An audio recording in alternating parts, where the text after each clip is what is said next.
Well, here we are again, folks. It's Brother Peter with tidbits from the Word. Got a question for you this morning, today. Are you a free servant of God? Are you a free servant of God? I'll tell you what, we've got a little thing at our church called a 63 Club. And that is a prayer club on Monday night. And that prayer club is a place where men come, a group of men come and pray. And you have to have servants everywhere. You cannot do anything without servants. You've got to have servants. And the servants that we have there that cook the meal, we have a meal on Monday night. The servant that cooks the meal, he's a poor fellow, comes in there. He gets in there about 12:30 in the afternoon, 1 o'clock, and starts preparing and works all afternoon to cook a meal so that at 6 o'clock, when somewhere between 50 and 80 men come in, they all have a meal served to them. Now that meal is not put on the table without hands. It's not put on the table without hands. Now, servants. Where do servants come from? Servants come from everyday common folk who understand the principle of serving. What is serving? Serving is yielding yourself to the task that needs to be. I say this a lot. We came from the state of Maine. I'm a Yankee, if you want to know that. I'm not. The word proud is a bad word, but I'm proud of the heritage that I come from.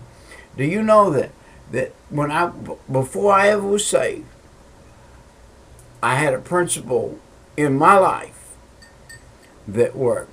If I was supposed to go to work and be there at 6 o'clock in the morning, I started work at 5:30 before I punched in. If I was working at a place, which I worked in a fish factory, and I worked at that place, 5:30, I was on the job working. 6 o'clock, I punched in. You say, well, you gave those people 1/2 hour of your time. Yes, I did. Do you know that at the age of 19 years old, I had 100 people working under me? Why? Because I was there a hour early, and I worked and I labored, and then I punched in. And then after work, who do you think stayed? I stayed after work. Walked through the place, made sure all of the knots were tied, made sure all the lights were on, made sure all the faucets were off, made sure all the machinery had been cleaned, made sure everything was shut down.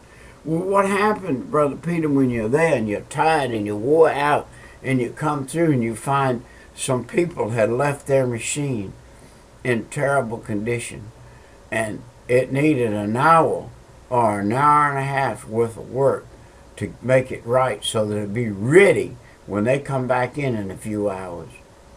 You cleaned the machine. The machine came before you. Are you able in your life to put things before yourself? When you're tired, are you willing to exert yourself? Are you willing to go the extra mile? Jesus required the disciples to go the extra mile. Let me tell you a little story. Peter and his group on a fishing boat had toiled all night to catch fish, and they had caught no fish. They were tired. They wore out. Man, they wore slap out. Not only that, they're just a little bit despondent. They're a little bit unhappy that they toiled all night and never took a fish. And they were fishermen. He had 7 guys work for him. Peter was not no learner. And Jesus is standing on the shore. And he said, hey, fellas, have you caught anything? And they said, not so much as a fish. Jesus said, throw your nets on the right side of the boat. That's where I get a lot of principles in my life. I get a lot of principles in my life from what Jesus said to them. They threw their nets on. Nevertheless, now, Peter could have said to Jesus, look, man, I've been fishing all my life, and right here in this spot on the right side of the boat, there's no fish. I can guarantee it. I'll guarantee you that. Jesus said, throw your net over there. He threw his net over there, and he caught 56 fish that he couldn't contain. They were so big. You know why? He was obedient. Obedient. Obedient. He was obedient. I'm probably one of the poorest guys in the church, but I'm obedient. Do you know I'm able to carry food to people? I'm able to carry things to people. I'm able to give to people. I'm able to stop on the side of the road. Some poor guy's out of gas. He ain't got a nickel in his pocket. Him and his wife having a knockdown drag out. What are we going to do? This is the end of life, you sorry rascal. And all this and that's going on. And you stop and give them a hand and give them a tract. Tell them that Jesus is on the throne. That if they get him in their life, life will be better. They still may run out of gas, but life will be better. People have come to where they are, basically, because they've not followed God, and they followed themselves. And when you follow yourself, you're always on the downhill trail. Always on the downhill.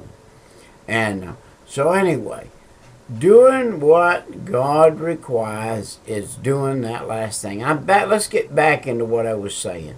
Abraham by faith, Enoch by faith, Isaac by faith, Joseph by faith, Jacob by faith, all died in the faith. These all died in faith. Verse 13 says that, not having received yet the promise, but having seen afar off, were persuaded of him, embraced them, and confessed that they were strangers and pilgrims on the earth. We are strangers and we're pilgrims on this earth. This earth's not for us right now. The ways of the devil and the things are not for us right now. I'm in preparation. Are you in preparation? I'm in preparation. Are you going the extra mile? I'm going the extra mile. Why are you going the extra mile, Brother Peter? I don't know why, but I am. Because God has a use for it later on. I don't know what use God has. What are you doing? Improving your property, building on it continually, day and night, working. Do you know when Solomon ate, thousands of people ate? Every time he ate a meal under his roof, thousands of people ate under his roof. They couldn't have ate under his roof if he hadn't built it. And he built it. And that's what I'm doing. I'm building. I'm building not only a roof spiritually, I'm building a roof physically. That people who God are interested in could get under, could use it. People. I would love to see. I'm a mission-minded man. I would love to see a mission. And it's a shocker for my wife. She's not blind, and she's not dumb, and she's not deaf.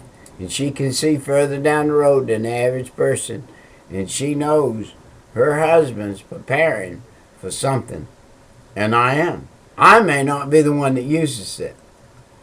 But God willing, it's going to be left in hands that will use it to further the kingdom of God. And that's what I want. If nothing right now, if nothing else becomes of it, it is a witness to my neighbors that it's being completed. It's being completed by a poor man who has nothing, who every day is building something out of nothing. Can you take nothing and build something out of it? God will provide the something.